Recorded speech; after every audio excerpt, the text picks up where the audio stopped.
جیسے یہ اللہ کی سنت ہے، جب جب امتیں جب لوگ اپنے راک باٹم کو ہٹ کرتے ہیں نا تبھی عروج شروع ہوتا ہے۔ یہ اللہ کی سنت ہے کہ جب کوئی نبی جب بھی اپنے راک باٹم کو ہٹ کیا نا، اللہ نے فوراً سے ایلیویٹ کیا۔ اللہ کے نبی صلی اللہ علیہ وسلم بدر میں 1000 آ گئے، یہاں پہ 313 ہیں، راک باٹم پہ تھے، اور اللہ سے کیا دعا کریں، یا اللہ اگر یہ لوگ چلے گئے نا تو اسلام کا نام لینے والا کوئی نہیں بچے گا۔ اللہ نے ملائکہ کو بھیج دیا۔ اللہ کے نبی طائف پہ راک باٹم ہٹ کیا، معراج پہ گئے۔ موسیٰ علیہ السلام سامنے دریا ہے، سمندر ہے، پیچھے فرعون کی قوم ہے، اور بنو اسرائیل کہتی ہے کہ موسیٰ مروا دیا تمہیں، میرا رب میرے ساتھ ہے، مجھے گائیڈ کرے گا، ان معی ربی سیہدین، مجھے گائیڈ کرے گا وہ۔ اللہ نے کیا کہا، موسیٰ عصا مار، اور پھر کھول راک باٹم۔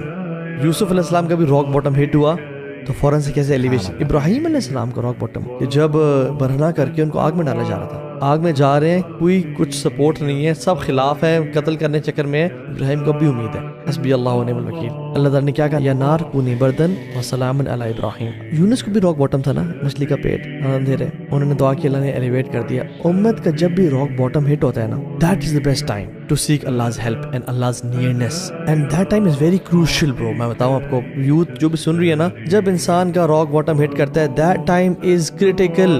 آپ اس ٹائم پہ you cannot afford کہ آپ اللہ کی نافرمانی کریں یا نا امید ہو اللہ کی ذات سے، because that is a time جب اللہ کی مدد، دیکھیں اللہ کی مدد کانسٹنٹ ہوتی ہے، لوگ اپنے سفرنگز میں یہاں تک بڑھ جاتے ہیں۔ اب یہاں پہ اگر انسان نے اللہ تعالیٰ کی مدد طلب کی تو مدد فوراً سے آ جائے گی۔ جا نصرنا الیس الصبح بقریب، یہ رات کے اندھیرے کا سب سے ڈارکسٹ پارٹ وہ ہوتا ہے جب آخری رات کا حصہ ہوتا ہے، پھر صبح طلوع ہو جاتی ہے۔ تو جب امت اس اور امت مسلمہ بھی اس ٹائم پہ پہنچی ہوئی ہے، یہ کرٹیکل لمٹ والا ٹائم ہے۔ وی کی not afford even a single حرام گیز رائٹ ناؤ۔